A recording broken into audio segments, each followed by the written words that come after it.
Bagaimana? Apakah adik-adik sudah paham mengenai materi perkembangbiakan pada tumbuhan?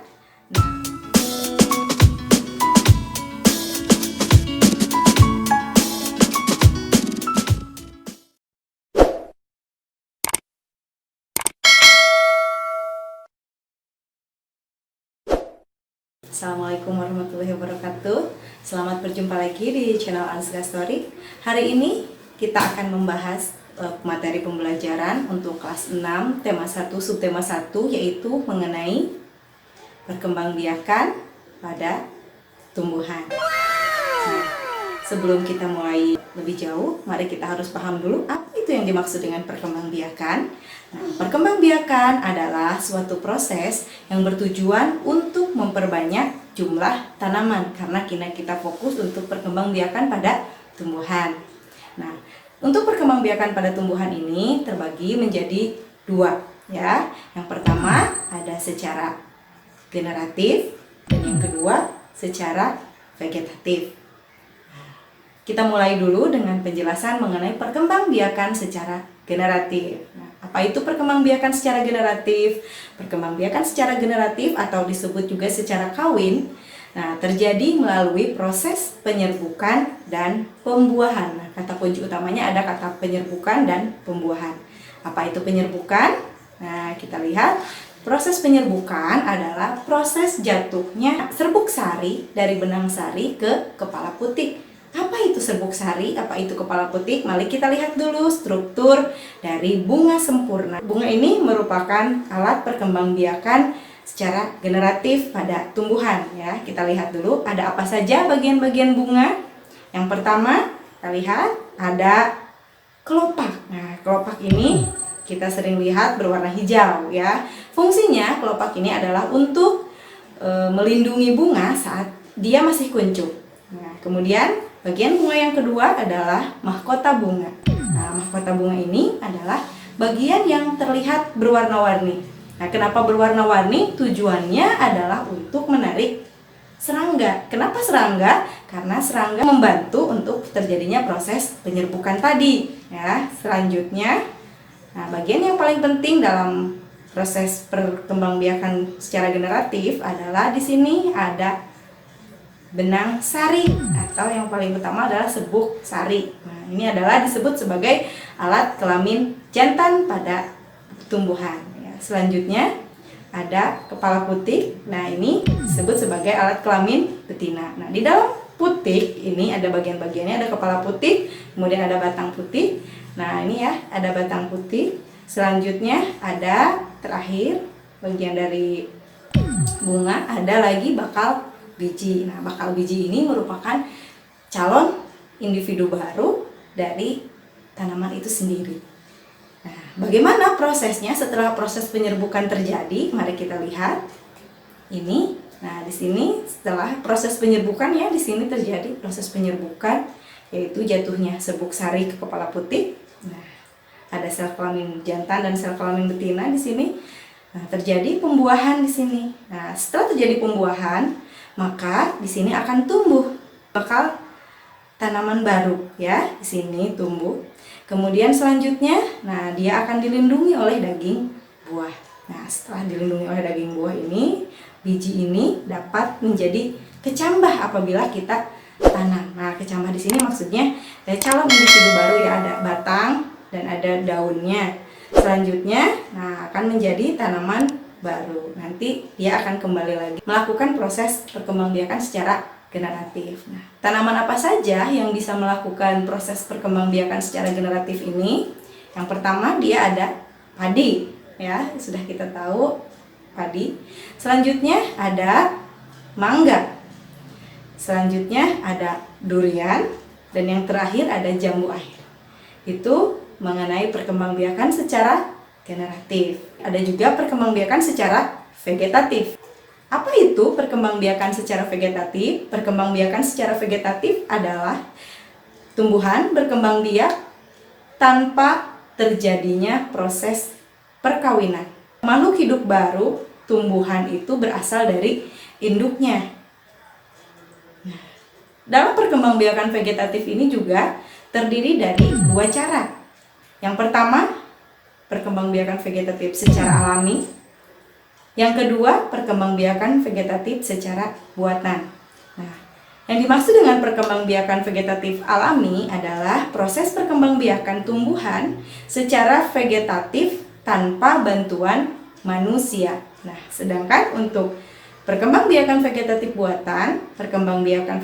buatan ini proses perkembangbiakan yang dibantu oleh manusia. Nah, kita bahas satu-satu ya. Kita mulai dengan perkembangbiakan vegetatif alami. Yang pertama ada yang namanya spora. Nah, spora adalah sel yang berubah menjadi alat perkembangbiakan. Ya, ini contohnya kita dapat temui di lumut, jamur, dan yang terakhir tanaman paku-pakuan. Nah, untuk lebih mudah di sini yang terlihat ya, kalau kita amati dalam tumbuhan paku-pakuan itu di bagian belakangnya terdapat seperti putih-putih gitu. Nah, itu yang dimaksud dengan spora. Selanjutnya yang kedua dengan melalui tunas. Nah, tunas adalah tumbuhan induk tumbuh menjadi tanaman yang baru, ya, beranak gitu. Seperti beranak gitu. Contohnya kita bisa lihat di bambu, tebu, dan pisang. Untuk yang berikutnya adalah perkembangbiakan vegetatif alami ada dengan melalui umbi batang. Umbi batang adalah batang yang tumbuh di dalam tanah.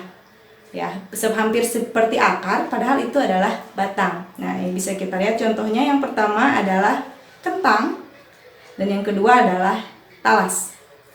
Selanjutnya, yang keempat ada yang dimaksud dengan umbi lapis. Umbi lapis merupakan lapisan daun yang berdaging dan di tengahnya terdapat tunas yang disebut siung. Nah, siung ini nanti akan menjadi individu baru. Ini tentu sudah tahu ya, bahwa yang berlapis-lapis tanaman itu yang pertama ada bunga bakung, yang kedua ada bawang merah maupun bawang putih ya. Yang kelima, tumbuhan yang berkembang biak dengan vegetatif alami adalah melalui cara akar tinggal atau rizoma. Rizoma adalah batang yang terdapat dalam tanah dan beruas-ruas. Dari ruas-ruas tersebut menjadi tumbuhan baru. Nah, contohnya adalah kunyit, jahe, dan lengkuas. Nah, yang selanjutnya ada dengan cara geragi atau stolon. Geragi adalah batang beruas yang tumbuh di atas atau di bawah tanah dan dari ruas tersebut dapat tumbuh lagi tunas. Nah, tunas ini nanti akan menjadi tanaman baru. Nah, contohnya adalah semanggi, stroberi, dan rumput teki. Selanjutnya yang terakhir ada dengan cara tunas adventif. Tunas adventif adalah tunas yang tumbuh selain pada ujung batang dan ketiak daun. Ya, contohnya adalah tanaman cocor bebek. Yang selanjutnya kita akan bahas mengenai perkembangbiakan tumbuhan secara vegetatif buatan atau dengan bantuan manusia. Ya, yang pertama adalah mencangkok. Nah, mencangkok adalah membuat cabang batang tanaman menjadi berakar. Tujuannya untuk memperoleh tumbuhan baru yang cepat berbuah dan sifatnya sama dengan sifat induknya. Itu mencangkok. Jadi dari dahan, ya. Nah, ini contohnya seperti ini pelaksanaan cara mencangkok. Jadi pertama kita pilih dulu tanaman yang memiliki dahan yang di dalamnya terdapat kambium ya tentunya. Nah, di sini caranya potong sedikit. Kemudian selanjutnya diberi tanah dan dibungkus, bisa menggunakan serabut kelapa.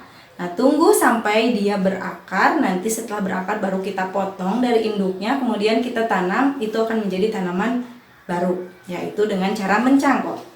Yang kedua, cara stek. Dilakukan dengan cara menanam bagian tubuh tumbuhan tanpa menunggu tumbuhnya akar terlebih dahulu. Jadi stek itu dengan cara memotong bagian tumbuhan tanpa menunggu ada akarnya dulu. Jadi langsung dipotong kemudian ditanam. Nah, contohnya yang sangat mudah dalam kehidupan sehari-hari sering kita lakukan adalah dengan menanam pohon singkong. Dipotong batangnya kemudian ditanam, nanti dia akan tumbuh menjadi tanaman yang baru. Selanjutnya yang ketiga adalah menyambung atau mengenten, yaitu menggabungkan batang bawah dan batang atas dua tanaman yang sejenis. Tujuannya menggabungkan sifat-sifat unggul dari dua tanaman tersebut sehingga diperoleh tanaman yang memiliki sifat yang unggul.